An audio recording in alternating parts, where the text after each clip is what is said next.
தாவீதுக்கு நான் பொய் சொல்லேன், என்ன பொய் சொல்ல மாட்டேன், நிச்சயம் அவனுக்கு ஒரு சிங்காசனம் குமாரன் இருப்பான், அவனை விட்டு நான் கிருபை விளக்க மாட்டேன் அப்படின்னு நான் உத்தமத்திலே தாவீதுக்கு நான் ஆணையிட்டேன், நான் தாவீதுக்கு பொய் சொல்லேன் அப்படின்னா, இன்னைக்கு as of today David needs descendants on the throne.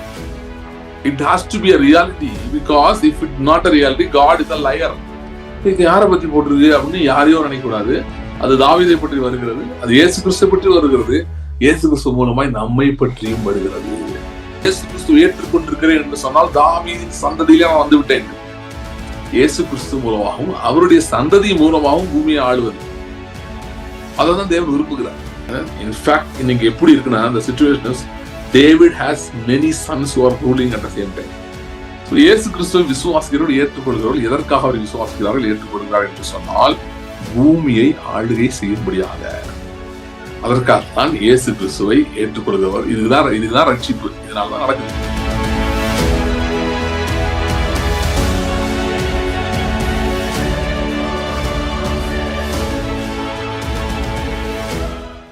சோதரம் ஆண்டவரே, தேங்க்யூ லார்ட். ஆண்டவரே, இந்த நாளிலும் எங்களோடு பேசும்படியாக நாங்கள் ஜெபிக்கிறோம். ஆண்டவரே, வல்லமையுடைய வார்த்தை எங்கள் நோக்கி புறப்பட்டு வரும்படியாக நாங்கள் ஜெபிக்கிறோம். ஆவியாயும் ஜீவனாயும் இருக்கிற வார்த்தை ஆண்டவரே, எங்கள் வாழ்க்கையில மாற்றங்களை ஏற்படுத்துகிற வார்த்தை, உயிர்ப்பிக்கிற வார்த்தை புறப்பட்டு வரும்படியாக நாங்கள் ஜெபிக்கிறோம். Thank you Lord, thank you Lord, thank you Lord, thank you Lord, thank you Lord. ஆண்டவரே, பெரிய காரியங்கள் எங்கள் மத்தியில் நீர் செய்வீராக. எங்கள் நடுவில் அற்புதங்களை அதிசயங்களை செய்கிற தேவன் நீர். அப்படி நீர் செய்து நன்மையினால் நிரப்பி நீர் நடத்த முடியாது ஜெபிக்கிறோம். இதை கருத்தில் ஒப்பு கொடுக்கிறோம். இயேசு கிறிஸ்துவின் நாமத்தில் ஜெபிக்கிறோம் பிதாவே. ஆமென், ஆமென்.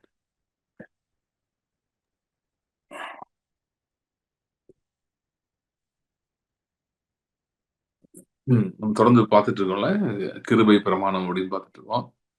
அதுல நம்ம போன மீட்டிங்ல தாவீதுக்கு அருளின நிச்சயமான கிருபைகள் அப்படின்றதுல தாவீதுடைய சிங்காசனம், அந்த காரியங்கள், அதை குறிச்செல்லாம் நம்ம பார்த்தோம். தொடர்ந்து நம்ம அதையே பார்க்கலாம். ஏன்னா நம்ம போன வாரம் போன மீட்டிங்ல ரொம்ப நம்ம ஃபுல்லாலாம் பார்க்கல, நம்ம பார்க்க ஆரம்பித்திருந்தோம். ஸோ நம்ம அதை இன்னும் அப்படியே நாம் தொடரலாம். தாவீதுக்கு அருளின கிருபை, அது எப்படி நமக்கும் அந்த கிருபை எப்படி கிரியை செய்கிறது, நமக்கு எப்படி அது முக்கியமானதாக இருக்கிறது, அது நமக்கு எப்படி நம்முடைய வாழ்க்கையில வெளிப்படுகிறது அப்படின்னு தான் நம்ம பார்க்கலாம். போன மீட்டிங்ல வாசித்த அந்த வசனத்தை முதல்ல வாசிங்க. ரோமர் 5:17 அதை ஃபர்ஸ்ட் வாசிங்க. அல்லாமலும் ஒருவனுடைய மீறுதலினாலே அந்த ஒருவன் மூலமாய் மரணம் ஆண்டு கொண்டிருக்க கிருபையின் பரிபூரணத்தையும் நீதியாக ஈவின் பரிபூரணத்தையும் பெறுகிறவர்கள் இயேசு கிறிஸ்து என்னும் ஒருவராலே ஜீவனை அடைந்து ஆழ்வார்கள் என்பது அதிக நிச்சயமாமே. சங்கீதம் 89:15 கம்பீர சத்தத்தை அறியும் ஜனங்கள் பாக்கியம் உள்ளவர்கள். கர்த்தாவே, அவர்கள் உம்முடைய முகத்தில் வெளிச்சத்திலே நடப்பார்கள். அவர்கள் உம்முடைய நாமத்தில் நாடோறும் களிகூர்ந்து உம்முடைய நீதியினால் உயர்ந்திருப்பார்கள். நீரே அவர்கள் பலத்தின் மகிமையாயிருக்கிறீர். உம்முடைய தயவினால் எங்கள் கொம்பு உயரும். கர்த்தரால் எங்கள் கேடகமும் இஸ்ரவேலின் பரிசுத்தரால் எங்களுடைய ராஜாவும் உண்டு. அப்பொழுது நீர் உம்முடைய பக்தனுக்கு தரிசனமாகி சகாயம் செய்ய தக்க சக்தியை ஒரு சௌரியவான் மேல் வைத்து ஜனத்தில் தெரிந்து கொள்ளப்பட்டவனை உயர்த்தினேன். என் தாசனாகிய தாவீதை கண்டுபிடித்தேன். என் பரிசுத்த தகலத்தினால் அவனை அபிஷேகம் பண்ணினேன். என் கை அவனோட உறுதியாக இருக்கும். என் புயம் அவனை பலப்படுத்தும். சத்ரு அவனை நெருங்குவதில்லை. நியாயக்கேட்டின் மகன் அவனை ஒடுக்குவதுமில்லை. அவன் சத்துருக்களை அவனுக்கு முன்பாக மடங்கடித்து அவனை பகைக்கிறவர்களை வெட்டுவேன். என் உண்மையும் என் கிருபையும் அவனோடு இருக்கும். என் நாமத்தினால் அவன் கொம்பு உயரும். அவன் கையை சமுத்திரத்தின் மேலும் அவன் வலதுகரத்தை ஆறுகள் மேலும் ஆளும்படி வைப்பேன். அவன் என்னை நோக்கி, நீர் என் பிதா, என் தேவன், என் ரட்சிப்பின் கன்மலை என்று சொல்லுவான். நான் அவனை எனக்கு முதற் பேரானவனும் பூமியில் ராஜாக்களை பார்க்கிலும் மகா உயர்ந்தவனுமாக்குவேன். என் கிருபையை என்றென்றைக்கும் அவனுக்காக காப்பேன். என் உடன்படிக்கை அவனுக்காக உறுதிப்படுத்தப்படும். அவன் சந்ததி என்றென்றைக்கும் நிலைத்திருக்கவும் அவன் ராஜாசனம் வானங்களுக்கு மட்டும் நிலை நிற்கவும் செய்வேன். அவன் பிள்ளைகள் என் நியாயங்களின்படி நடவாமல் என் வேதத்தை விட்டு விலகி என் கட்டளை கை கொள்ளாமல் என் நியமங்களை மீறி நடந்தால் அவர்களை மீறுதலை மிலாற்றினாலும் அவர்கள் அக்கிரமத்தை வாதையினாலும் தண்டிப்பேன். ஆனாலும் என் கிருபையை அவனை விட்டு விலக்காமலும் என் உண்மையில் பிசகாமல் இருப்பேன். என் உடன்படிக்கை மீறாமலும் என் உதடுகளின் விளம்பினதை மாற்றாமலும் இருப்பேன். ஒரு விசை என் பரிசுத்தத்தின் பேரில் ஆரம்பித்தேன். தாவீதுக்கு நான் பொய் சொல்லேன்.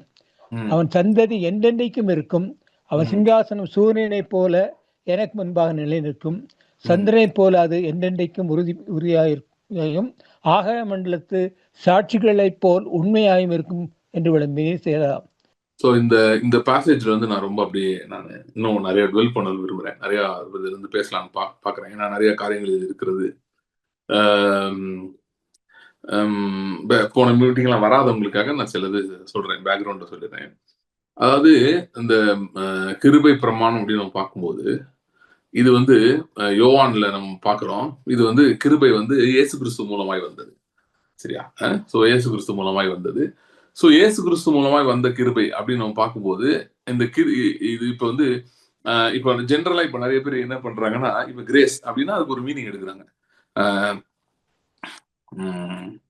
கேரிஸ்ன்ற வேர்டு அதை யூஸ் பண்றாங்க. கேரிஸ்ன்ற வேர்டு வந்து என்னது? Greek word. சரியா? ஸோ அது வந்து அன்மெரிட்டட் ஃபேவர் அப்படின்னு சொல்றாங்க. மீனிங் கரெக்ட் தான், இது தப்பு இல்லைன்னு சொல்லல.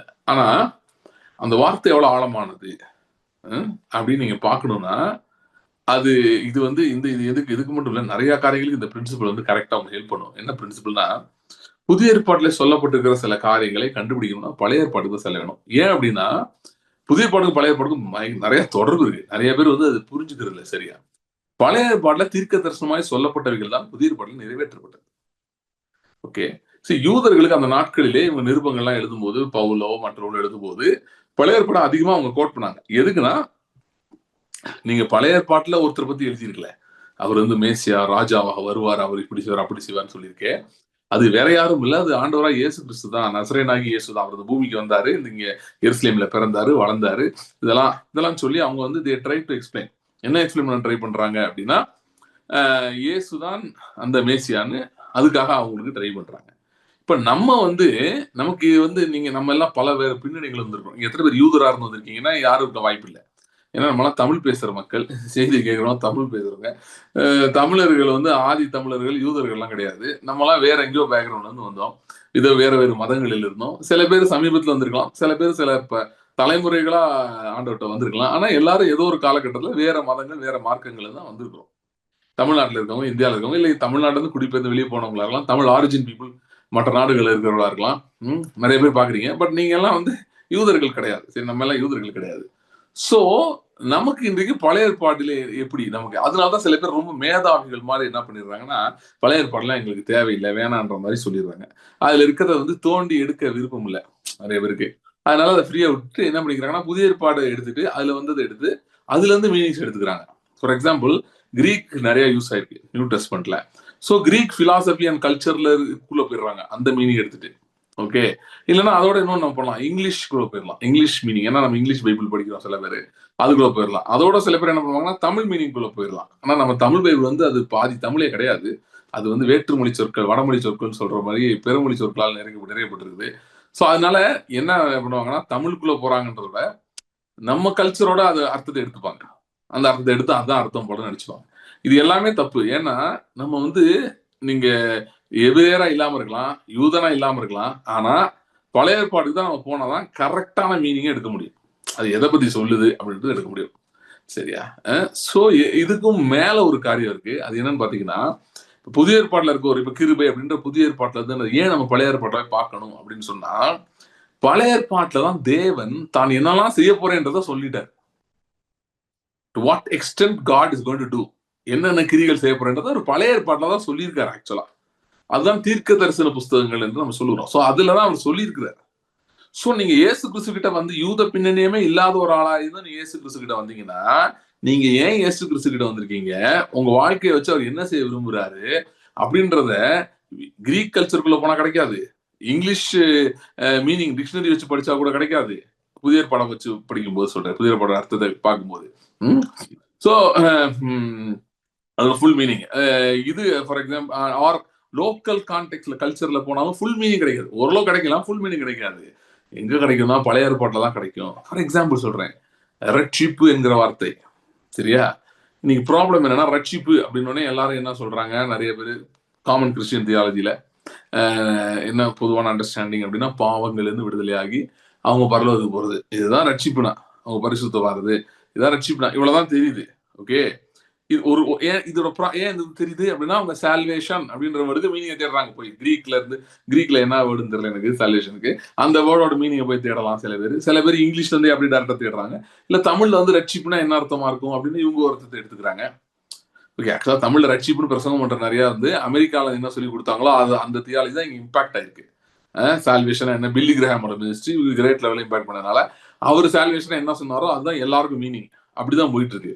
ஆனால் நீங்கள் பழைய ஏற்பாட்டுக்குள்ள சென்று பார்ப்பீர்கள் என்று சொன்னால், ரட்சிப்பு என்ற வார்த்தைக்கு பல அர்த்தங்கள் இருக்கிறது. அங்கதான் ரகசியங்கள் இருக்கு. ஃபார் எக்ஸாம்பிள், யோனாவுக்கு அன்றைக்கு ரட்சிப்பு கர்த்தருடையது என்று யோனா சொல்லும் போது அவன் சொன்னது, நான் இந்த மீனின் வயிற்றுல இருக்க மாட்டேன், கர்த்தரனை வெளியே கொண்டு வருவார். அதுதான் அவனுக்கு ரட்சிப்பு.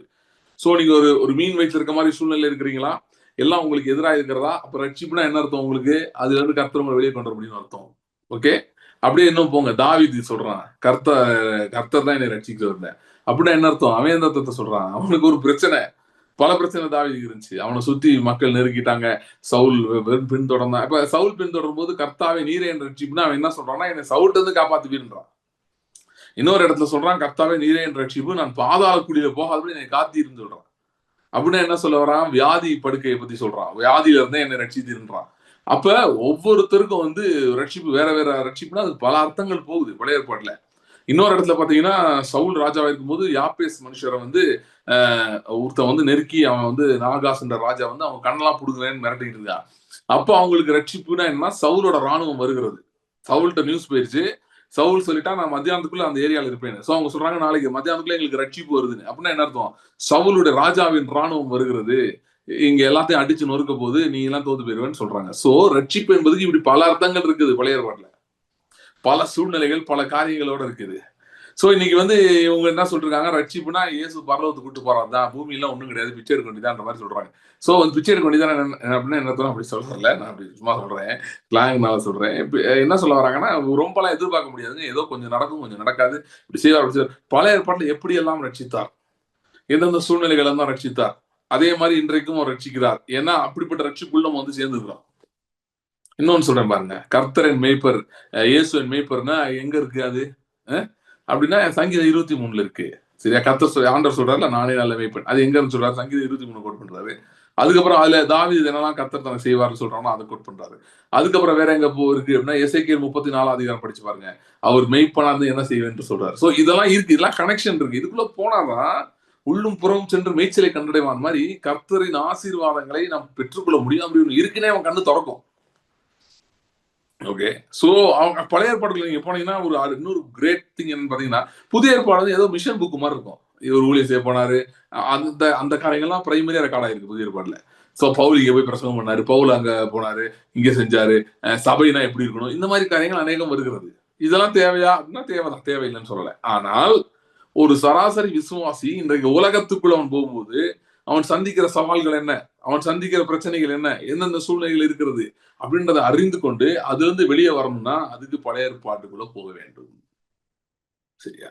அதுக்குதான் பழைய ஏற்பாடு இருக்கு. ஏன்னா பழைய ஏற்பாடு வந்து சுவிசேஷத்தை ஒருவன் ஏற்றுக்கொண்ட பின்பு அவனுக்கு என்னெல்லாம் நடக்க முடியும், அவனுக்கு என்னெல்லாம் கர்த்தர் செய்வார் என்பதை பழைய ஏற்பாடு தான் விவரிக்கிறது. ஓகே, ஆனால் பிசாசுக்கு எவ்வளவு தெரிஞ்சிருக்குன்னா, விசுவாசிகள் நிறைய பேருக்கு வந்து புதிய ஏற்பாடு தான் முக்கியம்னு அவன் சொல்லி வச்சிருக்கான். சரியா? அதனால இவங்க பழைய படம் படிக்க மாட்டாங்க நிறைய பேர்.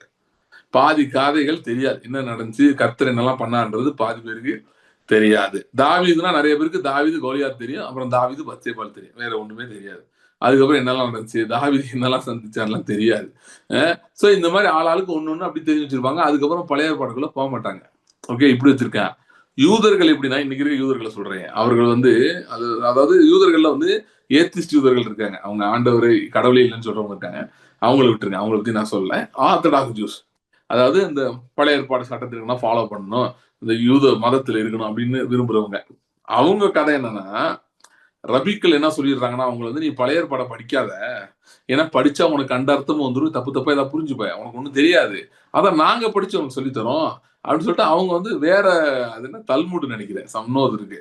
Writing of the rabbis. பல ரபிக்கள் எழுதுனது தொகுப்பு. அத நீ படி. கமெண்ட்ரி மாதிரி இருக்கும். அது படி, அது போதும். இதெல்லாம் உனக்கு புரியாது. இதை நாங்க பண்றோம்ன்றாங்க. பாத்தீங்களா? மார்ட்டின் லூதர் காலத்திலயும் இதே ஆவிதான் இருந்துச்சு. பைபிள் படிக்க விடாம தடுத்துச்சு. இப்பயும் அதே ஆவிதான் வேற வேற ரூபத்துல செயல்படுது. இப்ப நம்ம குரூப்ல என்னன்னா ஒரு புது குரூப் கிளம்பி இருக்கு. அந்த குரூப் என்ன பண்ணுதுன்னா பைபிள்லாம் கர்த்தருடைய வார்த்தைன்னு சொல்ல முடியாது. அதுல வந்து சிலது இருக்குது, சிலது இல்ல அப்படிலாம் சொல்லி இந்த மாதிரி ஒரு குழப்பத்துல போய் ஆக மொத்தம் அதாவது நீங்க அவங்கள்ட்ட போய் பைபிள் படிக்கணும்னு கேட்டா ஆமாமா படிக்கணும்னுவாங்க. ஆனா படிக்க மாட்டாங்க. ஏன்னா பைபிள் படிக்காததுக்கு தேவையான எல்லா உபதேசத்தையும் கொடுத்துருவாங்க. சரியா? நம்ம அன்புல இருக்கதான் முக்கியம். அன்புனா என்னன்னே பைபிள் படிக்காம எப்படி தெரியும்? அதாவது தேவ அன்பு தெரிஞ்சாதான் நம்ம அன்பா இருக்க முடியும். இல்லைன்னா அன்பா இருக்க முடியாது. வம்புல தான் இருக்க முடியும். தேவ அன்பு எங்க இருக்கு அப்படின்னா பழைய ஏற்பாட்டுல இருக்கு. அது நிறைய இருக்கு. என்னெல்லாம் ஆண்டவர் செய்வேன்னு சொல்றதெல்லாம் இருக்கு. சரியா?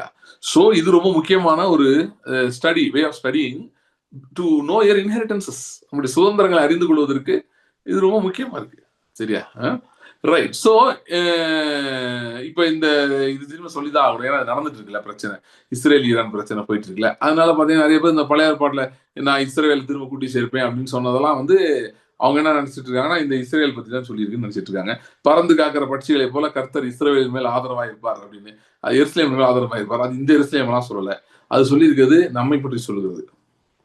நாமே வாக்குத்தத்த சுதந்திரவாளிகள். விசுவாச மார்க்கத்தாரும் ஆபிரகாமின் சந்ததி என்று வேதம் சொல்லவில்லை. விசுவாச மார்க்கத்தார் எவர்களோ அவர்களே ஆபிரகாமின் சந்ததி என்று அறிவீர்களாக. ஆக மொத்தம் என்ன சொல்ல வரேன்னா இது நமக்கு சொந்தம் கொண்டாட வேண்டும், உரிமை கொண்டாட வேண்டும். அப்படி இதுக்குள்ள போகணும். இன்னைக்கு நமக்கு ஒரு பிரச்சனை இருக்கா? கண்டிப்பா அது பழைய ஏற்பாட்டுல எங்கேயோ இருக்கும். நம்ம தேடணும், ஜெபம் ஆண்டவர்ட்ட கேட்கணும். புதிய ஏற்பாட்டுல இல்லவே இல்லை நான் எதுவும் சொல்ல தப்பு அப்படி தப்பா என்ன எடுத்துக்காதீங்க. புதிய ஏற்பாடே வேஸ்ட் நான் அப்படிலாம் நான் சொல்ல வரல. அது முக்கியம். புதிய ஏற்பாடு தான் நான் இப்ப நான் வந்து இப்ப நாம் தான் மெய்யான இஸ்ரவேல்ன்றது எங்க கோட் பண்ணேன் உங்களுக்கு? வசனம் தெரிஞ்சவங்க சொல்லுவீங்க. நான் கலாத்தியரை கோட் பண்ணேன். விசுவாச மார்க்கத்தார் எவர்களோ அவர்களே ஆபிரகாம் சந்ததி. அது எங்க இருந்து எடுக்கிறோம்? புதிய ஏற்பாடுல எடுக்கிறோம். அதாவது புதிய ஏற்பாடு தான் நமக்கு இன்ட்ரடக்ஷன் புக்.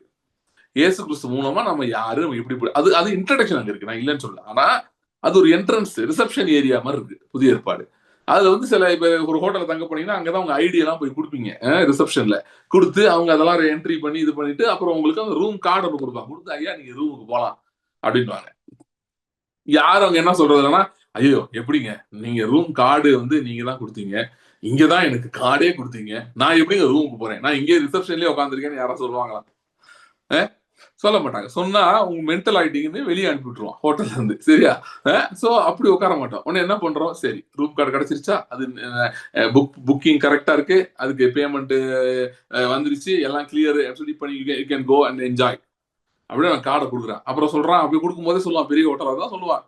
நாளைக்கு காலையில பஃபே இருக்கும்.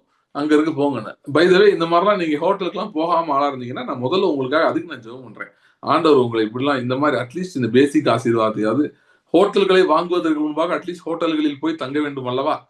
அப்படிப்பட்ட ஆசீர்வாதங்களை கர்த்தர் கொடுப்பார் என்று இயேசுவின் நாமத்தில் உங்கள் மேல நான் பேசுறேன். லிட்டரலா some of you will have those who have never stayed in 5-star accommodations, the favor of God will open the doors for you. Okay, you can buy hotels, but before that stay in hotels, nice hotels. அடுத்தோட நீங்க எங்க travel பண்ணீங்கன்னா கர்த்தர் உங்களுக்கு அனுகிரகத்தை கட்டளையிடுவார், தயவை கட்டளையிடுவார். அங்க அந்த ஊர்களில் இருக்கிற நல்ல ஹோட்டல்ஸை தங்கும்படி கர்த்தர் உங்களுக்கு வாய்ப்புகளை திறந்து கொடுப்பார், வாசல்களை திறந்து கொடுப்பார். சரி ஓகே. சோ அவன் என்ன பண்றான்னா அந்த கார்டை கொடுத்துறான். அப்புறமே நீங்க என்ன பண்றீங்கன்னா ரூம் போறீங்க. அதே மாதிரிதான் நம்ம கிறிஸ்துக்குள்ள வரும்போது புதிய ஏற்பாடு தான் ஆரம்பம். ஓ இயேசு கிறிஸ்துவின் ரத்தம் பாவங்களை கழுவுது, நல்லது.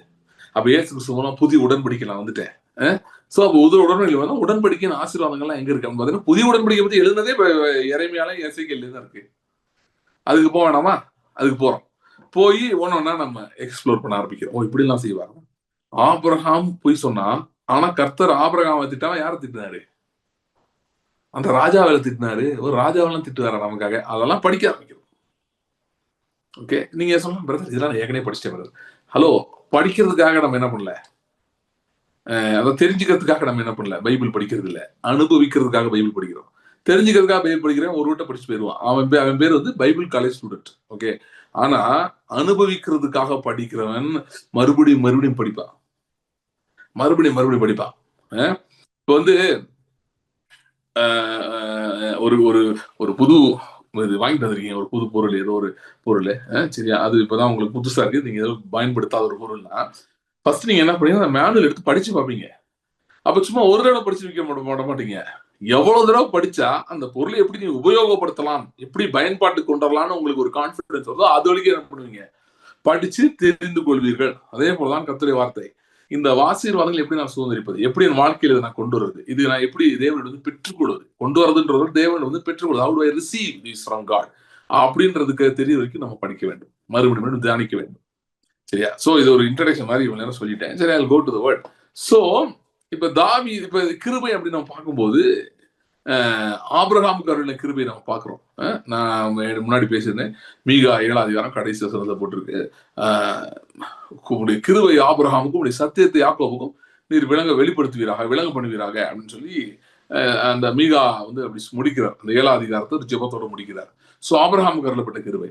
ஆனா அதை விட பாத்தீங்கன்னா தாவீதுக்கு தான் அதிகமான கிருபை பத்தி சம்பந்தப்பட்டது வருது. ஏசாயா 55 உங்களுக்கு சொன்னாரு சில நாட்களுக்கு முன்பாக. தாவீதுக்கு அருளின நிச்சயமான கிருபைகள் அப்படின்னு சொல்லி. சோ அப்ப தாவீதுக்கு நிறைய கிருபை அருளி இருக்கிறார்.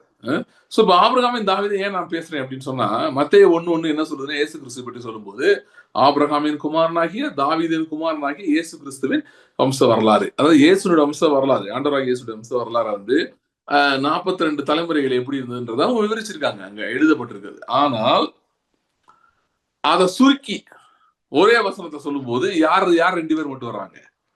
ஆபிரகாமும் தாவீதும் வருகிறார்கள். ஏன் அப்படின்னு சொன்னா, முழு உலகமும் ஆபிரகாமுக்கு கையளிக்கப்பட்டது. உலகத்தை சுதந்திரிப்பான் என்கிற வாக்குத்தத்தம் ரோமர் 4ஆம் அதிகாரத்துல வருது.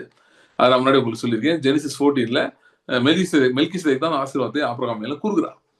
சோ முழு உலகமும் ஆபிரகாம் கையளிக்கப்பட்டது. லேண்ட் வந்து ஆபிரகாம் கொடுக்கப்பட்டது. ஆட்சி தாவீது கொடுக்கப்பட்டது. தாவீதுக்கும் அவன் சந்ததிக்கும். அதனால இவங்க 2 பேரும் இயேசு கிறிஸ்து எப்படி கொண்டு வந்துட்டார் அப்படின்னா, ஆபிரகாமின் குமாரனாகிய இயேசு கிறிஸ்துவின் குமாரனாகிய ஆபிரகாமின் குமாரனாகிய தாவீதின் குமாரனாகிய இயேசு கிறிஸ்துவின் வம்ச வரலாறு. ஓகே, சோ அதுல யார் யார் இருக்கா? ஆபிரகாம் இருக்கார், தாவீது இருக்கார். அப்படின்னா இயேசு கிறிஸ்து யாரு? அவர் வந்து பூமியை சுதந்திரிக்கிறவர்.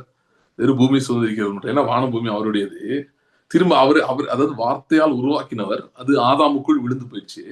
திரும்ப அந்த வார்த்தை மாம்சமாகி பூமிக்கு வந்தார். எதுக்கு வந்தார்னா, திரும்ப இந்த பூமியை மீட்டுக் கொள்ள முடியாது, பூமியை தன்னோட கண்ட்ரோல கொண்டு வர முடியாது.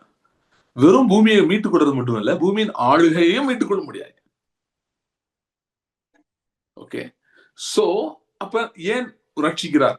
why salvation, why people are getting saved அப்படின்னா, ஆதாம்கிட்ட கூப்பிட்டு ஆதி ஆமத்துல என்ன சொன்னாரோ, சகலத்தையும் கீழ்ப்படுத்தி ஆண்டுகள்னு சொன்னாரோ, அதே மாதிரி திரும்ப சொல்லணும். இதுதான் அதுக்கு ஒரு குரூப் வேணுமா இல்லையா?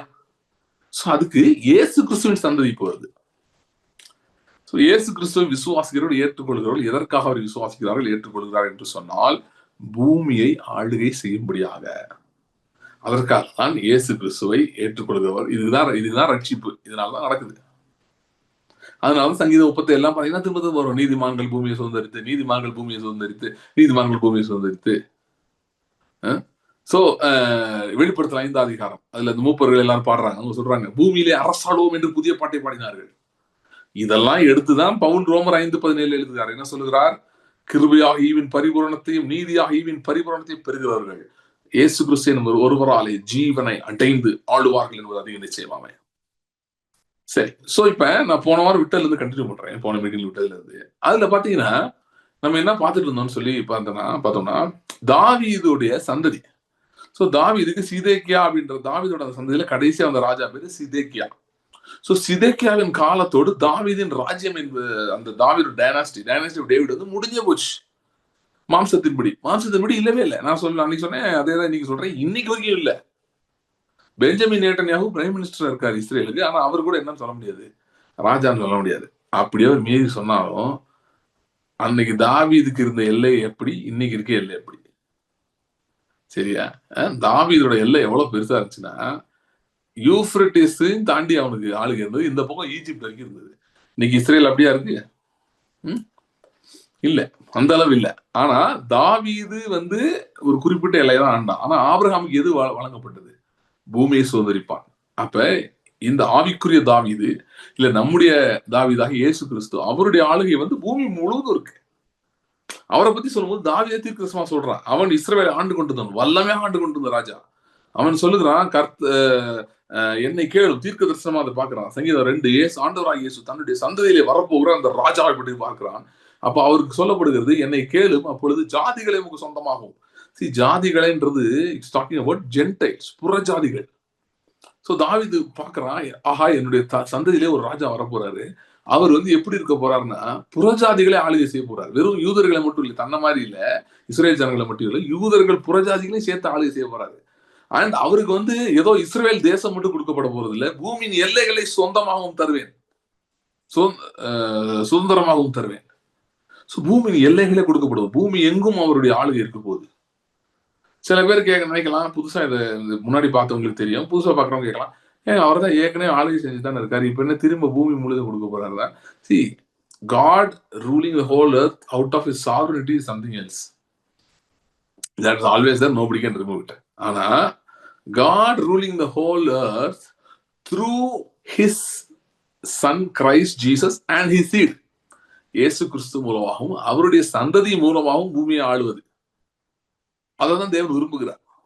அதுதான் அந்த அந்த ராஜ்யத்தை பத்தி தான் போட்டிருக்கு. அது வர வர பெரிதாகி, அந்த சிறிய தானியேல் சொல்றாங்கல்ல, சிறிய கல்லோவெனில் பருவத்தை, அந்த சிலையை மோதின கல்லோவெனில் வர வர பெரிதாகி பூமி முழுவதையும் நிரப்பிற்று. சோ எப்படி நீங்க பார்த்தாலும், எந்த ஆங்கிள் பார்த்தாலும் பூமியிலே ஆளுகை என்பது, பூமி முழுவதும் ஆளுகை என்பது தாவீது கொடுக்கப்பட்டிருக்கிறதுனாலதான் பிசாசு வந்து இந்த எல்லாரையும் வந்து இந்த ரகசிய வருகிறது கிளம்பி போகையும் பேசிட்டே இருக்காங்க. சோ பூமி மேல ஒரு நாட்டமே வரக்கூடாது உங்களுக்கு, பூமியை சுதந்திரிக்க வேண்டும் என்கிற நாட்டமே வரக்கூடாது. ஓகே, எனக்கு வந்து சில நாட்களுக்கு, பல நாட்களுக்கு முன்பாக ஒரு தேவ மனிதர் தீர்க்க தரிசனமா ஜெபம் பண்ணிட்டு எனக்கு சொன்னாரு, நீங்க வந்து நிறைய லேண்டோட சம்மந்தப்பட்டிருப்பீங்க அப்படின்னாரு, நிறைய லேண்ட் ஓன் பண்ணுவீங்க அந்த மாதிரி சொன்னாரு. எனக்கு அது அப்ப புரியல ஆக்சுவலா, ஏன்னா நான் அப்படி எதுவும் யோசிக்கவும் இல்லை, எனக்கு அப்படி எந்த சிந்தனையும் இல்லை. நான் யோசிச்சுட்டு இருந்தேன், லேண்டு ஏன் அப்படி சொல்றாரு அப்படின்னு நான் யோசிச்சிருந்தேன். லேண்டோட சம்மந்தப்பட்டிருப்பீங்க, நிறைய லேண்ட் ஓன் பண்ணுவீங்கன்னு சொன்னாரு. ஏன் அது சொன்னாரு எனக்கு புரியல. நான் இப்ப அப்படி ஜெபிச்சதும் இல்லை, எனக்கு லேண்ட் எல்லாம் நிறைய வேணும்னு நான் ஜெபிச்சதும் கிடையாது. அதுக்கப்புறம் ரொம்ப கொஞ்ச நாள் கழிச்சு நான் இந்த காரியங்கள்லாம் தியானிக்க ஆரம்பிச்ச போது ஆண்டவர் என்கிட்ட பேச ஆரம்பிச்சாரு. அந்த தீர்க்க தரிசனத்தை நான் புரிந்து கொண்டேன். என்னன்னா, இந்த பூமியை சுதந்திரிப்பது என்பது நமக்கு தேவன் கொடுத்து வைத்திருக்கிற ஒரு இலக்கு, ஒரு கோல். சரியா, கோல். அதனால வந்து இன்னைக்கு பூமியை லேண்ட் வாங்குறதுக்கு யாருக்கு ரொம்ப ரைட் இருக்குன்னா நமக்கு தான் ரொம்ப ரைட் இருக்கு. ஓகே, என்னுடைய ஊழியத்தின் மூலமா கர்த்தர் என் மூலமா செய்யற ஒரு காரியத்தில் ஒரு மெயின் காரியம் என்ன பார்த்தீங்கன்னா, God awakening the rights of people, rights of his believers. தம்முடைய பிள்ளைகளுடைய சுதந்திரம் என்ன, அவங்களுடைய உரிமைகள் என்ன அப்படின்றத வந்து தட்டி எழுப்புகிற ஒரு அழைப்பை கர்த்தர் எனக்கு கொடுத்துருக்கிறார்.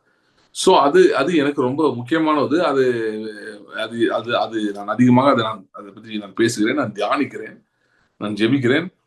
அதுல ஒரு முக்கியமானது பார்த்தீங்கன்னா லேண்ட் ரைட்ஸ், நில உரிமைகள். ஓகே, அது வந்து ரொம்ப முக்கியம். நில உரிமைகள் மேல் ஆளுகை, அது ரொம்ப முக்கியம். ஏன்னா பூமி கர்த்தருடையது. நம்ம வேலை என்னன்னா, இந்த பூமியிலே நாம் இருக்கிற வரைக்கும் பூமியை சுதந்திரிப்பது நம்முடைய வேலை. ஓகே, ஸோ இந்த வெளிப்பாடுகள் நீங்க வளர ஆரம்பிச்சீங்கன்னா, you will even come to a point where there will not be any necessity for you to leave the earth. Okay, so அதெல்லாம் நான் இப்ப சொல்ல விரும்பல, அது இட்ஸ் ஃபார் another day. நீங்க தியானிக்க இதில் வளருவீர்கள், பெருகுவீர்கள். You will start having authority over the earth. சரி, ஸோ இப்ப திரும்ப போறேன், செய்திக்கு போறேன். தாவீதுடைய சந்ததி கட் ஷார்ட் ஆயிடுச்சு பிசிக்கலா.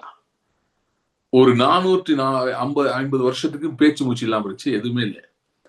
ஆனால் அதற்கு பின்பாக யோசேப்புக்கு வந்து தரிசனமாகி இயேசு கிறிஸ்துவின் பிறப்பை சொல்லுறான். மரியாளுக்கும் தரிசனமாகிறான். அதிலே மரியாளிடம் பேசும்போது லூக்கா முதல் அதிகாரத்திலே, நீங்க மரியாள்கிட்ட பேசுறது அதை எடுக்க முடியுமா? யாரா எடுக்க முடியுமா வேகமா? லூக்கா முதல் அதிகாரம் 32 வாசிங்க. அவர் பெரியவராயிருப்பார், உன்னதமானவருடைய குமாரன் என்னப்படுவார், கர்த்தராகி தேவன் அவருடைய பிதாவாகிய தாவீது சிங்காசனத்தை அவருக்கு கொடுப்பார். எதை கொடுப்பாரா? அவருடைய பிதாவாகிய தாவீதின் சிங்காசனத்தை. நல்லா கவனிங்க, யாருடைய பிதாவா? இயேசு கிறிஸ்துவனுடைய பிதா. ஓகே, மாம்சத்தின்படி இயேசு கிறிஸ்து அப்படிதான் வந்தார். சரியா? தாவீதுடைய சந்ததியில வந்தார். சோ அவருடைய பிதாவாகிய தாவீதின் சிங்காசனத்தை யார் கொடுப்பாரா? இயேசு கிறிஸ்துவ கொடுப்பாரா? அது இந்த சம்டைம்ஸ் பாத்தீங்கன்னா இந்த details are very important. For example, ஆபிரகாமின் ஆசீர்வாதம் ஏன் பவுல் எழுதணும்? விசுவாசிக்கிறவர்களுக்கு ஆபிரகாம் ஆசீர்வாதம் ஏன் பவுல் எழுதணும்? மொட்டை எழுதிருக்கலாம்ல, ஆசீர்வாதம் வரும்னு நம்ம எழுதினா பத்தாதா? கர்த்தரின் ஆசீர்வாதம் எழுதிருக்காங்க, ஏன் ஆபிரகாமின் ஆசீர்வாதம் எழுதணும்? அதே மாதிரி இங்க பாருங்க, அவருக்கு சிங்காசனத்தை கொடுப்பாருன்னு முடிச்சுக்கலாம்ல, அது என்ன தாவீதின் சிங்காசனம்? ஏன் அப்படி சொல்லணும்? சில பேர் சொல்லலாம், இல்லைங்க அது ஏன் அப்படி இருக்குன்னா, இது சில பேர் இந்த ஞானிகள் வந்துருவாங்க உடனே அவங்க சொல்லுவாங்க, அது என்னன்னா கான்டெக்ட் படி நீங்க பாத்தீங்கன்னா அது எதுக்கு இருக்குன்னா, தாவீது குமாரன்னு சொன்னாதான் இவனுங்களாம் அவரை மேசியாம ஒத்துப்பாங்க. யார்? யூதர்களே. அதுக்காக இருக்கு. சரி, அதான் நான் அந்த கேள்வி கேட்கிறேன். நானும் நீங்களும் யூதரே கிடையாது, நம்ம படிக்கிற பைபிள் ஏன் அப்படி எழுதியிருக்கு? இப்ப அதுதான் சில பேர் வந்துறாங்க, பாத்தீங்களா நம்ம யூதரே இல்லை, அப்புறம் எதுக்கு இதை படிக்கணும்னு கேக்குறாங்க. கிறுக்குத்தனமா இருக்கு. அப்படி இல்லை, என்னன்னா அது என்னமோ இருக்கு, கொஞ்சம் பழைய படம் தோண்டுங்க போயின்னு சொல்றேன். போய் பார்த்தா என்ன தெரியுதுன்னா, ஆபிரகாமுக்கு தான் பூமியை வாக்கு பண்ணிருக்காரு, வேற யாருக்கா பண்ணாரா? பண்ணல. சோ பண்ணதுனால அப்ப ஆபிரகாமின் ஆசீர்வாதம் அப்படின்னா அதுல நிறைய வருது. அது எங்க போய் முடியுதுன்னா பூமியை சுதந்திரிப்பதுல முடியுது. அதே மாதிரி இப்ப தாவீதுக்கு ஏன் சொல்லியிருக்காருன்னா, தாவீதின் சிங்காசனத்தை கொடுப்பாரு சொல்லியிருக்காருன்னா, தாவீதுக்கு தான் பூமியின் ஆளுகை கொடுக்கப்பட்டது. சரியா? அப்படி இப்ப அடுத்த கேள்வி கேட்கலாம், ஏன் இப்படி ஆண்டவர் எழுதினார்? அது அவர்கிட்ட போய் கேளுங்க, அது எனக்கு தெரியாது. ஆனா எனக்கு என்ன தெரியுதுன்னா, நான் இதை கவனிக்கணும்னு தெரியுது. இப்ப தாவீதின் சிங்காசனத்துக்கு எனக்கும் தொடர்பு இருக்கு, நான் கவனிக்கணும். இப்ப ஆண்டவர் தாவீதுட்ட சொன்ன வசனத்தை நான் படிக்கிறேன். என்ன வசனம்? உனக்கு இது சிங்காசனத்தை வீட்டிற்கு புருஷன் இல்லாமல் போவதில்லை அப்படின்னு எனக்கு ஒரு மாதிரி பண்ணணும் என்னமோ எனக்குள்ள. என்னை பத்தி தான் எழுதியிருக்கேன். குவீன் விக்டோரியா ஸ்கூல்ல படிச்சுட்டு இருக்கும்போது, ஆமா ஸ்கூல்ல சின்ன பிள்ளையா இருக்கும் படிச்சுட்டு இருக்கும்போது, குவீன் எலிசபெத்தா அவங்க அம்மா யாரும் தெரியல, அந்த அம்மா போட்டோ வந்துட்டு குவீன் இவங்க தான் அப்படின்னு. அதுக்கு ஆச்சரியமா இருந்துச்சு, அது தெரியாதான், அது மேபி ஷீ டிட்ன்ட் ரியலைஸ் தெரியல. சின்ன பிள்ளையா இருக்கும்போது இது யாரு? இது எங்க மம்மி போட்டோல. ஆமா எங்க அம்மா, அவங்க அம்மா படம் போட்டிருக்கு. ஆமா அவங்க அம்மா தான் குவீன் அப்படின்னு. அது அடுத்து கேட்டுச்சா, அப்ப அதுக்கு அடுத்து நான் தான் குவீனா வருவேனா அப்படின்னு கேட்டுச்சா. ஆமா அப்படின்னு. அது ரொம்ப ஆச்சரியமாவும் சந்தோஷமாவும் இருந்துச்சான் அது படிச்சுட்டு இருக்கும்போது. அந்த மாதிரிதான் பாத்தீங்கன்னா நமக்கும் அப்படி என்னவோ பண்ணணும். படிக்கும்போது தாவீதுக்கு சிங்காசனத்துல புருஷன் இல்லாமல் போவது இல்லைன்னு கர்த்தர் சொல்லியிருக்காரு, அப்ப என்னைய தான் சொல்லியிருக்காருன்னு தெரியணும். தெரியுதா நான் பேசும்போது? இல்ல நீங்க அதை படிக்கும்போது உங்களுக்கு தெரியுதா? தாவீதுக்கு நான் பொய் சொல்லேன், என்ன பொய் சொல்ல மாட்டேன்?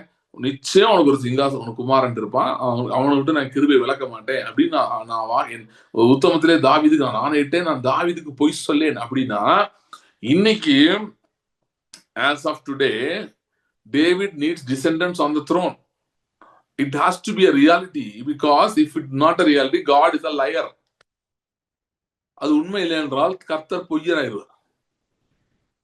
சோ சில பேர் சொல்றாங்க, அதுதாங்க இயேசு கிறிஸ்து சிங்காசனம் உட்கார்ந்திருக்காரு. நோ பூமியில நாம் அவருடைய உன்னதங்களே ஏன் உட்கார வைத்திருக்கிறார்னா, இது தாவீதின் சிங்காசனம் சப்ஜெக்ட். தாவீதுக்கு தொடருது, வாக்கு பண்ணினது தொடருது. நான் தான் இன்னைக்கு சொன்னேன், ஒருவேளை இன்னைக்கு டேட் போட்டு நீங்க எழுதி வச்சுக்கோங்க, இன்னையில இருந்து ஆண்டவர் ஒருவேளை எனக்கும் உங்களுக்கும் எந்த வாக்குத்தமே கொடுக்க நிறுத்திட்டாருங்க, இல்ல தனியா நம்மகிட்ட நல்லா பேசுறதே நிறுத்திட்டாருங்க, ஆவியில இருந்து பேசுறாரு இல்லையா, அதை நிறுத்திட்டாருங்களேன். அப்படினாலுமே நம்ம நல்ல ஆசீர்வாதமா தான் இருந்து ஆகணும். ஏன்னா ஏற்கனவே ஆபிரகாமுக்கும் தாவீதுக்கும் நிறைய வாக்குத்தங்கள் பண்ணியாச்சு. கர்த்தர் பொய் சொல்ல மாட்டார், கர்த்தர் வாக்கு மாறாதவர். அவங்களுக்கு பண்ணதுனால நமக்கு நடந்துதான் ஆகணும். புரியுதா? சில பேர் கேட்கலாம், ஆமா பிரதர் அதெல்லாம் கரெக்டான நடக்க மாட்டேங்குதே. அதுதான், அப்ப நடக்க மாட்டேங்குது அப்படின்னு நீங்க ஃபீல் பண்றீங்கன்னா நீங்க என்ன பண்ணக்கூடாது, ஏன் நடக்க மாட்டேங்குதுன்னு அதை உட்காந்து தேடிட்டு இருக்க கூடாது. பிரதர் நீங்க எல்லாம் நல்லா தான் சொல்றீங்க, ஆனா எல்லாம் எதிராக போகுது, அதை பார்க்காதீங்க, இங்கிட்ட கொஞ்சம் பாருங்க, அது நடந்துட்டு போகுது. இப்ப எதிராக போகுது, அதை பண்ண முடியுது, அவங்களால ஒன்றும் பண்ண முடியல, விட்டுருங்க, ஃப்ரீயா விட்டுருங்க, அது நடந்துட்டு போகுது, அது ஒரு பக்கம் நடக்கட்டும். உங்களுக்கு பதில் இல்லை எனக்கு புரியுது பிரதர், நடக்கிற பிரச்சனைகள்லாம் சொன்னா ஆளுகையில என்னெல்லாமோ நீங்க பேசுறீங்க, தாவீதுக்கு சிங்காசனம்ன்றீங்க, அதுல நமக்கு ஆளுகை இருக்குன்றீங்க. எனக்கு ஒண்ணுமே அப்படிலாம் இல்லைங்க, அழுகை தாங்க இருக்கு, ஆளுகையே இல்லைங்க அப்படின்னு நீங்க எல்லாம் சொல்லலாம். அப்படிதான் எங்க சூழ்நிலை இருக்குங்க, அப்படிதான் எனக்கு எதிராக இருக்காங்க, மனுஷர்கள் இருக்காங்க, வல்லமையோட மக்கள் எனக்கு எதிர்த்து நிக்கிறாங்க, எனக்கு எதிரான சூழ்நிலைகள் பார்த்தா பயங்கர வல்லமையில தான் இருக்கு, அது மாறாததா இருக்கு, இப்படிலாம் நீங்க பார்த்துட்டு இருக்கலாம். ஆனா இன்னொரு பக்கம் இப்ப என்ன பார்க்கறாங்கன்னா, இயேசு கிறிஸ்துவை ஏற்றுக்கொண்டிருக்கிறேன் என்று சொன்னால் தாவீதின் சந்ததியிலே நான் வந்து விட்டேன் இருக்கு. ஏனென்றால் தாவீதின் குமாரன் இயேசு கிறிஸ்து, அவருடைய குமாரன் நான். ஓகே. சோ அப்ப நான் தாவீது சந்ததியில வந்துட்டேன். அப்படி என்றால் ராஜரீகமும் சிங்காசனமும் மாளிகையும் எனக்கு அருளப்பட்டிருக்கிறது. ஆகவே நான் அதை தியானிக்க போகிறேன். அவனுக்கு இந்த பகுதியை நான் எடுக்க போறேன். எதை சங்கீதம் 89 நான் எடுக்க போறேன். எடுத்துட்டு நான் திரும்ப திரும்ப திரும்ப அதை படிக்க போறேன். அதுக்குள்ள நான் இறங்க போறேன். ஏன்னா எனக்கு என்று அது கொடுக்கப்பட்டிருக்கிறது. என்னைய பத்தி தான் சொல்லுது. எனக்கு தாவீதுக்கு அவர் போய் சொன்னாரு சொல்ல மாட்டான்றத நான் எதுக்கு நீங்க படிக்கணும்னா நான் அந்த சந்தையில வரேங்க. வாரிசு நான் தான். சோ அப்படின்றப்ப என்னைய பத்தி எங்க குடும்பம் மேட்டர் அது. சங்கீதம் 89 என் குடும்ப விவகாரம். சில பேர் சொல்றாங்க நாங்களாம் எந்த இது தெரியுமா? எங்க எங்க எங்களுடைய எங்களுடைய பூர்வீகம்லாம் வந்து எங்க குடும்பத்துல ஒருத்தர் வந்து கல்யாணம் பண்ணாரு. அவர் கல்யாணம் பண்ணது வந்து ஒரு வேற ஸ்டேட் பொண்ண கல்யாணம் பண்ணாரு. தெரியாம கல்யாணம் ஆன புதுசா இல்ல கல்யாணம் ஆகிறதுக்கு முன்னாடியா ஏதோ அந்த திருமண ஒழுங்குகள் அவங்க ஏற்பாடு பண்றது என்னன்னு தெரியல. இவர் வந்து இல்ல எப்படி ஞாபகம் எனக்கு. அந்த அவங்க கல்யாணம் பண்ண போற பொண்ணை அவங்க கூட்டிட்டு வந்து ஒருத்தவங்க வீட்டுக்கு போயிட்டாரு. சொந்தக்காரங்களே அவருக்கு அக்வைண்டன்ஸ் ஒருத்தவங்க வீட்டுக்கு. அந்த அம்மாக்கு தெரியாது இந்த மாப்பிள்ளையும் அது ஒரே ஜாதின்னு. அது ஒரு குறிப்பிட்ட ஜாதி. அதிக கிறிஸ்தவர்கள் சுத்தி கொண்டிருக்கிற ஒரு ஜாதி அது. சோ இவர் வந்து பேச்சுவார்த்தை நடக்கும்போது இந்த அம்மா சொல்லுது நாங்களாம் யார் தெரியுமா? அந்த அம்மா கண்டுபிடிச்சு ரொம்ப சந்தோஷம். அது ஓ தம்பி நீங்க நம்மளா ஐயோ சோத்திரம் ஆண்டவரே அல்லையா சொல்லிட்டு கூப்பிட்டு சொல்லிச்சு. அந்த அந்த அந்த கல்யாணம் அந்த ஒய்ஃப்டையா ஐ திங்க் சொல்லிச்சு. அம்மா நீ வேற ஸ்டேட்ல இருந்து வந்திருக்க. உங்களுக்கு உனக்கு எங்க பூர்வீகம்லாம் தெரியாது. நாங்களாம் ராஜ பரம்பரை. எங்க முன்னோர்கள்லாம் ராஜாவா இருந்தாங்க. அப்படி சொல்லி அந்த அம்மா பேசிடுச்சு. சோ பாத்தீங்கன்னா இப்படிதான் இருக்காங்க நிறைய பேரு. நாங்க எங்க பரம்பரை யார் தெரியுமா? நாங்க அது இதுன்னு. நான் என்ன சொல்றேன் கிறிஸ்துக்குள்ள வந்து முதல்ல வாய் மூட வேண்டும். அந்த அம்மா ஒரு கிறிஸ்டியன் தான் பேசிட்டு இருந்துச்சு. ஓகே முதல்ல வாய் மூட வேண்டும். ஏனென்றால் நமக்கும் நம்ம வந்து பின்னணி இதுக்கு சம்மந்தம் இல்லை. நீங்க நாங்க ராஜா பரம்பரையில இருந்து வந்தீங்கனாலும் சரி, கூஜா பரம்பரையில வந்திருந்தீங்கனாலும் சரி, இல்ல வந்து இல்ல மோசமான பரம்பரையில வந்து எங்க இருந்து வந்தாலும் சரி, அதாவது ஒருவேளை ஒடுக்கப்பட்ட பின்னணியில நீங்க வந்திருந்தாலும் சரி, இல்லைன்னா கிரிமினல் பின்னணியில வந்திருந்தாலும் சரி, நீங்க எங்க இருந்து வந்திருந்தாலும் கிறிஸ்து இயேசுக்குள் வந்தீங்கன்னா நீங்க அங்க இருந்து வெட்டப்பட்டு நீங்கள் வேறொருவருடையவர்கள் ஆகிவிட்டீர்கள். நீங்கள் கிறிஸ்து இயேசுவில் இணைக்கப்பட்டு விட்டீர்கள். ஆபிரகாம் பத்தி ஆண்டவர் சொல்றாரு, ஏசாயால சொல்றாரு, உங்களை பெற்ற உங்கள் தகப்பனா ஆபிரகாமை உங்கள் தாயாகிய சாராலையும் நோக்கி பாருங்கள். வெட்டி எடுக்கப்பட்ட துறவையும் அந்த கண்மலையும் நோக்கி பாருங்கள். நான் ஒருவனாயிருக்கையில் அவனை அழைத்து அவனை ஆசீர்வதித்து அவனை பெருக பண்ணினேன் அப்படின்னு சொல்றாரு. அதே மாதிரிதான் நம்மளெல்லாம் பல இடங்கள்ல இருந்து வெட்டி எடுத்து கிறிஸ்துவாகிய கண்மலையில கொண்டு போய் வச்சுட்டாரு. அதுல வந்து பார்த்தா அப்படி கீழே பார்த்தா தெரியுது, நம்ம பேக்ரவுண்ட்ல பார்த்தா தெரியுது, தாவீது ராஜாவுடைய லைன்ல நம்ம வர்றோம். ஆளுகை நமக்கு அருளப்பட்டிருக்கிறது. இப்ப நம்ம வந்து இதை படிக்கிறோம் நீங்க எதை எண்ணாகம் 24 அது படிச்சீங்கன்னா அதுல வருது என்ன வருது? யாக்கோபில இருந்து ஒரு செங்கோல் உதிக்கும், இஸ்ரவேல்ல இருந்து ஒரு யாக்கோபில் நட்சத்திரம் உதிக்கும், இஸ்ரவேல்ல இருந்து ஒரு செங்கோல் எழும்பும். அது வந்து ஷேத் புத்திரர் எல்லாரையும் நிர்மூலமாக்கி நிறைய இது பண்ணும், நொறுக்கும், எல்லாத்தையும் அடிச்சு நொறுக்கும் அப்படின்னு வருது. அதெல்லாம் படிக்கும் போது உங்களுக்கு வந்து இது யாரை பத்தி போட்டிருக்கு அப்படின்னு யாரையும் நினைக்கக்கூடாது.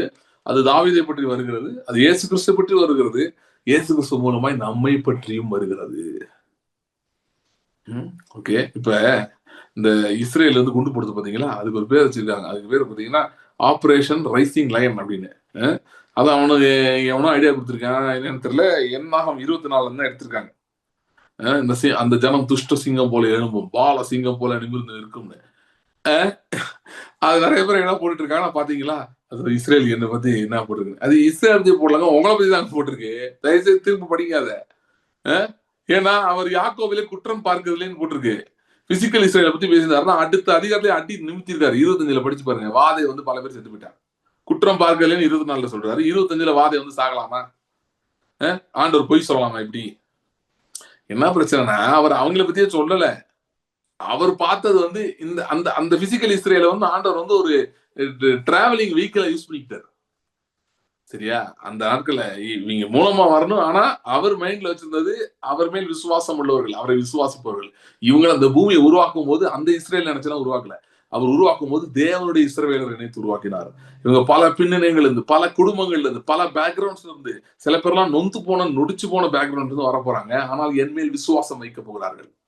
ஏதோ விலையேறப்பெற்றதும் விலையேறப்பெற்றதுமான கல்லை சியோனிலே வைக்கிறேன், அவர் மேல் விசுவாசமா இருக்கிறான், வெட்கப்பட்டு போவதில்லை. ஓகே அழகா வரும். இடறதுக்கான கண்மலையும் தவறுதுக்கான கல் அவர். ஏன்னா யூதர்களா இடறிட்டாங்களா, விழுந்துட்டாங்களா. ஆனா நாம் அந்த கல்லின் மேல் விசுவாசத்தை வைத்தபடியால் நாம் ரட்சிக்கப்படுகிறோம், மீட்கப்படுகிறோம். நம்மை தான் பார்த்து நம்மை அவருடைய சந்ததியாய் பார்த்தார். இயேசு கிறிஸ்து சிலுவையில நம்மளை பார்த்தார். அவர் தம்முடைய சந்ததியை கண்டு நீடித்த நாளா இருப்பார். எல்லாம் இவங்கெல்லாம் பெர்ஃபெக்ட் பீப்புள் கிடையாது. எந்த குறை இல்லாதவங்க, எல்லாம் பரிபூர்ணம் அடைந்தவர்கள் கிடையாது. இவர்கள் இயேசு கிறிஸ்து மேல் தங்கள் விசுவாசத்தை வைக்கிறவர்கள் அண்ட் அதை மறக்காதவர்கள். நிறைய பேர் வச்சுட்டு மறந்துடுறான். அதுதான் பிரச்சனை. இயேசு கிறிஸ்து மேல் விசுவாசம் வச்சுதான் நம்ம ரட்சிக்கப்படுறோம். ஆனா அதை மறந்துடுறாங்க. எப்படி மறக்கிறோம்? ஒரு பிரச்சனை சூழ்நிலை வந்தா நீங்க ஆண்டவர்கிட்ட வரீங்களா, இல்ல உங்க கவலை ரூம்ல போய் பூட்டிட்டு உட்காந்துருக்கீங்களா? Are you sitting in your room of worry, or are you running to Jesus? If you have not forgotten your faith in Christ, you will go to Him. If you have forgotten your faith in Christ and you're overwhelmed by the situation and everything, you will go to your room and you'll start crying. ரூம்னா ஏதோ room இருக்குன்னு சொல்ல, அந்த ஒரு mind செட்டுக்குள்ள போயிருந்தீங்க. ஐயோ, ஆண்டவர் வேற மாதிரி பண்ணிருக்க கூடாதா, இப்படிதான் செய்யணுமா, வனாந்திரத்துல கொன்று போடும்படி கொண்டு வந்தாரா? வனாந்திரத்துல நீ இருக்கலாம், ஆனா வனாந்திரத்துல கற்பாறையில தண்ணீரை அவரால் கொண்டு வர முடியும். இயேசு கிறிஸ்து மேல் விசுவாசம் வைக்கிறோம் அப்படி பார்க்கலாம் சூழ்நிலையை. விசுவாசம் வைக்காத பிராக்டிக்கலா, அதாவது என்னன்னா, இவங்களா நீங்களா இந்த குரூப் பரலோகத்துக்கு போய் கண்டிப்பா, ஆனா பூமியில இந்த அந்த இஸ்ரேல் மாதிரியே சுத்தும். பழைய இஸ்ரேல், மோசே கூட இந்த இஸ்ரேல் மாதிரியே சுத்தும். வானத்துல மதகளை உண்டாகலாம் நடக்குமான்னு கேட்டாங்க, அந்த மாதிரியே சுத்திச்சு. இல்லைங்க, ஆண்டவர் அற்புதம் செய்யக்கூடியவாரு, எனக்கு செய்வாரு அப்படின்னு நமக்கு தொடர்ந்து அவர் மேல் விசுவாசம் வைத்துக் கொண்டே இருக்க வேண்டும். அந்த இடதுக்கான கல் தவறுக்கான கண்மலையாகிய கிறிஸ்துவ மேல் தொடர்ந்து நம்ம நம்பிக்கை வைத்துக் கொண்டே இருக்க வேண்டும். என்ன சூழ்நிலை வந்தாலும் சரி, என்ன நடந்தாலும் சரி, இல்ல ஒருவேளை நீங்க ஒரு நாள் 2 நாள் அப்படிங்க அந்த விசுவாசம் விட்டு போயிருக்கலாம், ஒரு என்ன சோர்வு அடைஞ்சிடலாம். என்ன இப்படி ஆயிடுச்சு, மறுபடியும் அடுத்த நாள் திரும்ப வர்றோம், சொல்றோம், இல்ல இல்ல இல்ல இல்ல, என்னுடைய பலவீனத்தை நான் பார்க்கவில்லை, என்னுடைய குறைபாடை நான் பார்க்கவில்லை, இல்லைன்னா என்னுடைய சூழ்நிலைகளினுடைய அந்த நெருக்கத்தையும், அது என்னை ஒரு என் கையெல்லாம் கட்டி போட்ட மாதிரி இருக்கு, அதையெல்லாம் நான் பார்க்கவில்லை. நான் ஒரே ஒரு காரியத்தை பார்க்கிறேன், நான் கிறிஸ்துவுக்குள் இருக்கிறேன், அதை மட்டும் தான் நான் பார்க்கிறேன். அப்படின்னா தாவீதின் சந்ததியில் நான் வரேன். ஆளுகை எனக்கு கொடுக்கப்பட்டிருக்கிறது. என்னை கிருபை என்னை விட்டு விலக்கவே மாட்டேன்னு சொல்லிட்டார். என் கிருபை விலகாமலும் சமாதானத்தின் உடன்படிக்கை நிலைப்பெயராமலும் இருக்கும்னு ஏசாயால சொல்றாரு. இங்க சொல்றாரு, நான் சவுல் இன்னொரு இடத்த சொல்றாரு, சவுல்கிட்ட விளக்குறேன், அது மாதிரி நான் விளக்க மாட்டேன். அது எதுக்கு அடையாளமா இருக்கிறது? ஆதாமை பற்றி வருது. சவுல் ஆதாமுக்கு அடையாளமாகவும், தாவீது பிந்து ஆதாமாகி கிறிஸ்துவுக்கு அடையாளமாக இருக்கிறான். சவுல் முதல் ராஜா, தாவீது 2வது ராஜா. அதே மாதிரி முதல் ஆளுகை பூமியில ஆதாம் கொடுக்கப்பட்டது. அவன் விழுந்து போன பின்பு பிந்தின ஆதாமாகிய கிறிஸ்துவுக்கு ஆளுகை கொடுக்கப்பட்டது. ஸோ இது செகண்ட். டேவிடும் ஜீசஸுக்கும் நிறைய சிமிலாரிட்டி இருக்கு பைபிள்ல. சரியா? சோ சவுல் விட்டு விளக்குற மாதிரி விளக்க மாட்டேன் அப்படின்னா, ஆதாம் விட்டு விளக்குற மாதிரி உன்னை விட்டு விளக்கவே மாட்டேன். இதுதான் கர்த்தர் நம்ம எப்படி பேசுகிற வார்த்தை. இது என்ன கிருபை? வெறும் கிருபை இல்லை, இது ஆளுகையில உட்கார வைக்கிற கிருபை. அண்ட் இது ஈவாக அருளப்படுகிற கிருபை. சோ இப்ப நான் சங்கீதம் 89 படிக்கும்போது நான் உட்கார்ந்துட்டு, ஆண்டவரே இதை நான் பெற்றுக்கொள்ள எனக்கு உதவி செய்யும், என்னுடைய பெருமைகள் விலகி போகட்டும். பெருமைகள்லாம் என்ன தெரியுமா? இந்த இடத்துல நம்ம சூழ்நிலையை பெருசுப்படுத்துறதுதான் பெருமை. அவர்கிட்ட அவர்கிட்டயே பேசுறது, ஆண்டவரே நீங்க இப்படி பண்ணிருக்கலாம் இல்லையா, இப்படி கைவிட்டு இருக்கலாமா, இப்படி ஒரு முடிவை நீங்க கொடுத்துருக்கலாமா, நான் என்ன எதிர்பார்த்திருந்தேன். இதுதான் பெருமை. ஆண்டவர்கிட்ட பேசிட்டு இருக்குது. நிறைய பேர் பெருமை நினைக்கிறது இல்லை. நாங்க அப்படியே ஹார்ட்ல இருக்கலாம் பேசுறோம். சரி பேசுங்க, அதுக்கப்புறம் உங்க ஸ்பிரிட்ல இருந்து கொஞ்சம் கேளுங்க என்ன வருதுன்னு. ஆண்டவருக்கு பேசுங்க, தப்பு இல்லை. ஆனா அடுத்து அவர் பேசுற அதோட நீங்க see, people whose prayer are powerful are very good listeners of God. அவர் பேசுறது கேட்பாங்க. நான் நிறைய தடவை சொல்லியிருக்கேன், முதல்ல உங்க மைண்ட்ல இருக்க ஆதங்கங்கள், கவலைகள் ஆண்டோட வாயை திறந்து சொல்றது ஒன்றும் தப்பு இல்லைன்னு, அவர்கிட்ட அழுகிறது தப்பு இல்லைன்னு சொல்லியிருக்கேன். கண்டிப்பா அது செய்யுங்க. ஆனா செஞ்சு முடிச்சுட்டு அடுத்து அவர் பேசுற கேட்காருங்க. அவர் பேச விரும்புறாரு. நம்ம சூழ்நிலை அவ்வளவுதான், முடிஞ்சு போச்சு, நான் அவமானப்பட்டு நான் கேவலப்பட்டு நான் நிக்கிறேன் நீங்க சொல்றீங்க. இந்த சூழ்நிலை இது முடிவுன்னு பிசாசு சொல்றான். சூழ்நிலையெல்லாம் எல்லா மனிதர்கள் சொல்றாங்க. Just go to him. He will tell you no. தாவீது ஒரு நாள் இது மாதிரி ஆச்சு. தாவீதுடைய அந்த கிருபை பாருங்க எப்படின்னு. ஒரு நாள்ல அமலேக்கு எல்லாத்தையும் தூக்கிட்டு போயிட்டான். 1 சாமுவேல் 30 எல்லாத்தையும் தூக்கிட்டு போயிட்டான். அவன் பிள்ளைகள், அவனுக்கு 2 மனைவிகள் இருந்தாங்க. 2 மனைவி தூக்கிட்டு போயிட்டான், பிள்ளைங்களை தூக்கிட்டு போயிட்டான். அந்த நாட்கள் இப்படிலாம் போயிட்டா அவ்வளவுதான், போனதுதான், ஒண்ணும் பண்ண முடியாது. ஏன்னா கொடூரக்காரங்க அவன் போய் கொன்றுவானுங்க, இல்லைன்னா மார்க்கெட்ல ஸ்லேவ் மார்க்கெட்ல வித்துருவானுங்க, என்னமா கொண்டுவானுங்க. அவனுக்கு ஹியூமன் ரைட்ஸ் கன்வென்ஷனுக்குலாம் போக மாட்டான். ஜெனீவா கன்வென்ஷன்லாம் அப்ப கிடையாது, அங்கெல்லாம் போக மாட்டான். அவன் ஆளை முடிச்சிருவான், சோழியை முடிச்சிருவான், இல்ல பணமாக்கிடுவான். சரியா? இல்லைன்னா தங்களுக்கு ஃபோர்ஸ் பண்ணி அவங்கள தனக்கே கான்கியூபைன்ஸ் மாதிரி வச்சுப்பாங்க, எக்ஸ்ட்ரா ஒய்ஃப்ஸ் மாதிரி வச்சுப்பாங்க. இந்த மாதிரிலாம் பண்ணுவாங்க. இந்த மாதிரிதான் இது ஒஸ்ட் டைம். அது இப்ப இருக்கலாம், இப்பெல்லாம் எவ்வளவு பரவாயில்ல. உலகம் கெட்டு கிடக்குன்னு சொல்றான், அது ரொம்ப கெட்டு கிடந்த உலகம் இப்ப கொஞ்சம் பரவாயில்லாம இருக்கு. So அப்படி இருந்த time. So basically there's no guarantee for any return here. அப்படிப்பட்ட சூழ்நிலையில வேதம் சொல்லுகிறது தாவீது கர்த்தருக்குள் தன்னை திடப்படுத்திக் கொண்டான். ஏன்னா அவனுக்கு அந்த கிருபையை பற்றி கொஞ்சம் அறிவு இருந்தது. இந்த என்னை விட்டு விலக மாட்டார் கிருபை, அவர் எனக்கு அருளி இருக்கிற கிருபை இது மாறவே மாறாது அப்படின்னு அவனுக்கு தெரிஞ்சிருந்தது. அதனால அவன் என்ன பண்ணான்னா, இல்ல நான் பின்தொடர போகிறேன். கிருபை பெற்றுக் கொள்றவங்க இன்னைக்கு நிறைய பேர் என்ன கிருபை நான் வாழ்றேன்னு சொல்லிட்டு சும்மா உட்காந்து தூங்கிட்டு இருக்காங்க. இல்ல கிருபையில உட்கார்ந்துருக்கவன் அவன் சும்மாவே இருக்க மாட்டான். கிருபையில உட்கார்ந்துருக்கல சரி, கிருபை அறிந்திருக்கிறவன் சும்மா உட்கார்ந்துருக்க மாட்டான். அவன் தாவீதை போல சொல்லுவான், நான் பின்தொடர்வேன், நான் விட மாட்டேன், நான் சகலத்தையும் திருப்பி விடுவேன், நான் எதையும் விட்டு விட மாட்டேன் அப்படி சொல்லிட்டு அவன் தொடர்ந்து போகிறான். தாவீது பின்தொடர்கிறான். See what you lost in the natural, you can gain in the supernatural. What you lost in the flesh, you can be gained in the spirit. மாம்சத்தை நீங்க தொலைச்சது ஆவியில பெற்றுக்கொள்ளப்பட முடியும். முன்னாட்களில் நடந்தது கூட. தாவீது அந்த இடத்துல அழுது முடிக்கிறான் பாருங்க. அழுது பலன் நம்ம போக முடியாது, அழுதான், எல்லாரும் அழுதாங்க. அழுது முடிச்ச ஒரு shift, he shifts to the spirit and he says, Lord, shall I pursue? Shall I pursue? So அதிகமான கிருபை நாம் பெற்றுக்கொள்ள நமக்குள்ள விட்டு நம்ம தோற்று போனது, கடந்த காலத்துல நடந்தது, இதெல்லாம் மீட்டுக்கொள்ள வேண்டும் என்கிற வாஞ்சி வர ஆரம்பிக்கும்.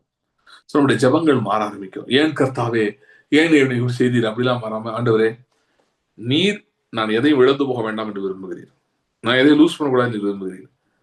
Teach me your ways, give me your wisdom, give me your instruction, I want to recover everything back அப்படின்னு சொல்லாங்க. ஓகே, இன்னொரு பேசுற சாராம்சத்தை திரும்ப சொல்றேன். அதாவது தாவீதோட பிசிக்கல் ஜெனரேஷன் முடிஞ்சே போச்சு, அதுல ராஜாவே வர முடியல. ஓகே, இன்னைக்கு இம்பாசிபிள். ஏன்னா இஸ்ரேல்ஸ் டெமோக்ரஸி, அது தியாக்ரஸி ஆர் மொனார்கி கிடையாது, இட்ஸ் டெமோக்ரஸி. ஸோ அதனால இன்னைக்கு பிசிக்கல் இஸ்ரேல யாருமே ராஜாலாம் வர முடியாது. ஆண்டவர் அதை மீன் பண்ணி சொல்லல. அவர் சொன்னது இயேசு கிறிஸ்து மூலமா அந்த சிங்காசனம் நித்தியமாக இருக்கும், அதுல எப்பொழுதும் சிங்காசனத்தில் உட்கார்ந்து இருக்கிற புருஷன் இருந்துகிட்டே இருப்பான் தாவீதுக்கு. இன்ஃபேக்ட் இன்னைக்கு எப்படி இருக்குன்னா, அந்த situation is David has many sons who are ruling at the same time. கர்த்தர் தாவீதுக்கு பொய்யே சொல்லல. Many sons R ruling together at the same time. Okay, இந்த தாவீதின் சிங்காசனத்தை இப்ப பேதுரு பாத்தீங்கன்னா, பெந்தைக்கோஸ்தே நாள்ல எதுக்கு தாவீதை பத்தி பேசணும் யோசிச்சு பார்த்திருக்கீங்களா? தாவீதை பத்தி உள்ள இழுக்கிறான். ஏன் இழுக்கிறான்னா, ஆயாள் அப்போ அந்த த்ரோன்ல உட்காந்து தான் ஸ்பிரிட்ல பேசுது, அதனாலதான் இழுக்கிறான். அது வெளிப்பட்டதா? அவன் வார்த்தைக்கு வல்லமை உண்டானது. அவன் சொன்ன உடனே 3000 பேர் ரட்சிக்கப்பட்டாங்க, 5000 பேர் ரட்சிக்கப்பட்டாங்க. அவன் சொன்ன உடனே அனனியா சப்பீரா ஸ்பாட்ல செத்து போனாங்க. ராஜரீகம் வெளிப்பட்டதா? டொமினியன் வெளிப்பட்டதா? தாவீதின் சிங்காசனம் வெளிப்பட்டதா? அன்னையில இருந்து ஆரம்பிச்சிருச்சுங்க தாவீதின் சிங்காசனம். இன்று வரை தொடர்கிறது, தொடர்ந்து கொண்டே இருக்கும்.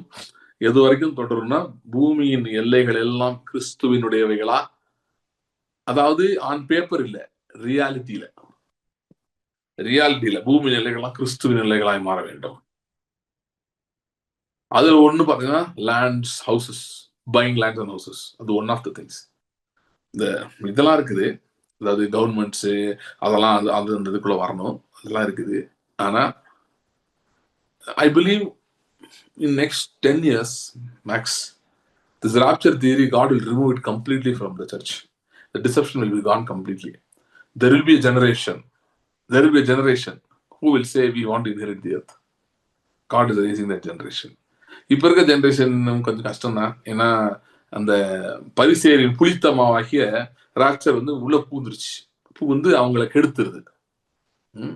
விசுவாசத்தில் வல்லவர்களா இருக்கிறவர்கள் சில பேர் கூட வரிகைக்காக உட்காந்துருக்கேன்னு சொல்லிட்டு இருக்காங்க. சரியா? சோ அவங்கள கிரிப்பிள் பண்ணி விட்டுருது, அவங்கள கிளிப் பண்ணி விட்டுருது. அவங்களால ஃபுல்ல போக முடியாது. அப்படி பண்ணுது.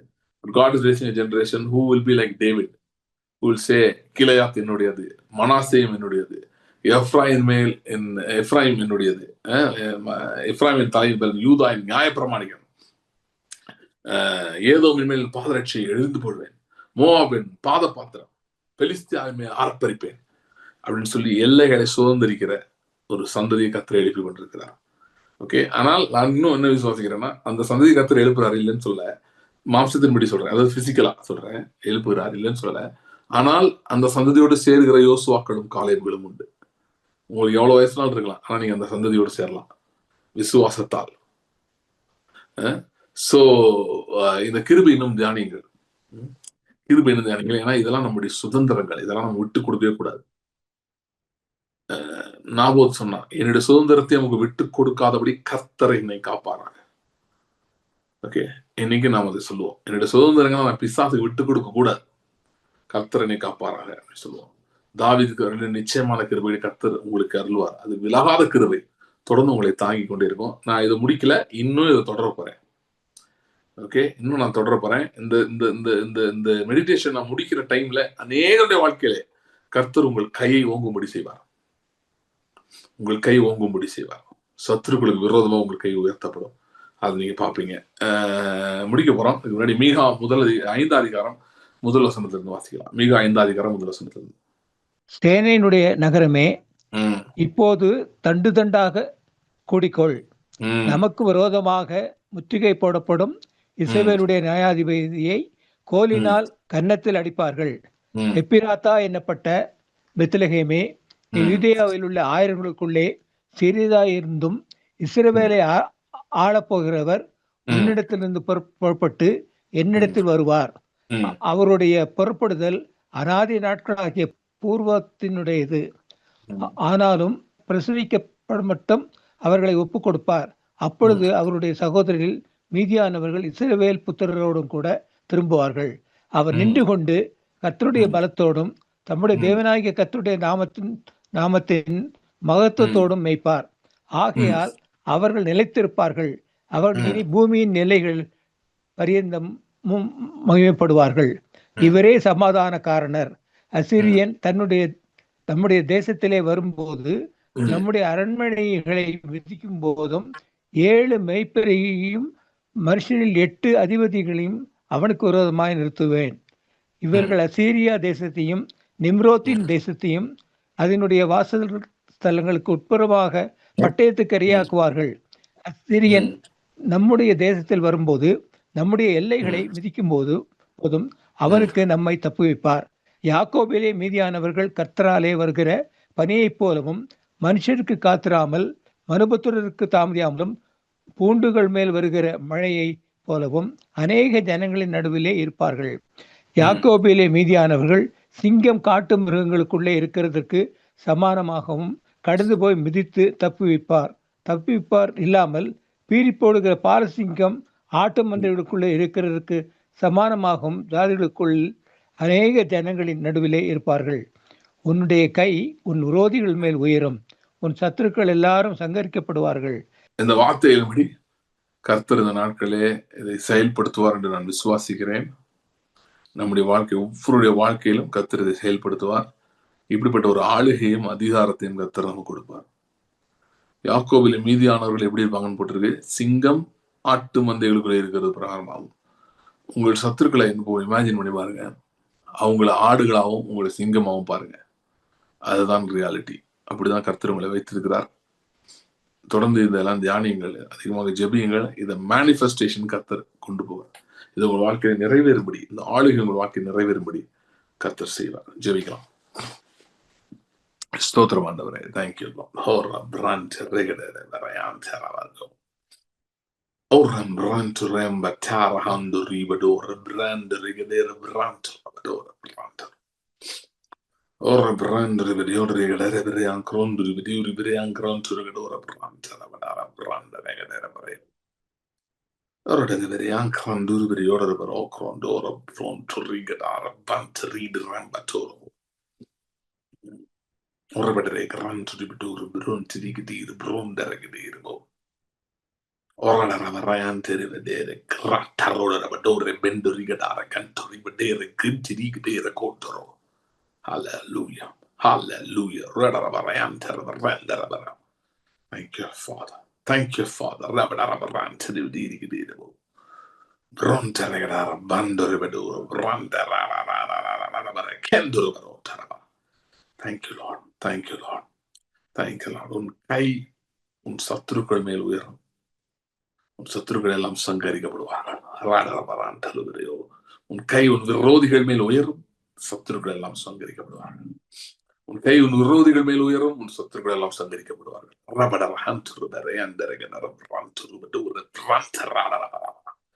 Thank you Lord. ஆண்டவருடைய ஆளுகை வெளிப்படுகிறதுக்காய் ஸ்தோத்திரம். ஆளுகை வெளிப்படுகிறதுக்காய் ஸ்தோத்திரம். Thank you Lord. பெரிய காரியங்கள் செய்யும் இயேசு கிறிஸ்துவின் நாமத்தில் ஜெபிக்கிறோம் பிதாவே. ஆமென். God bless you. See you next meeting. Thanks for joining. Thank you.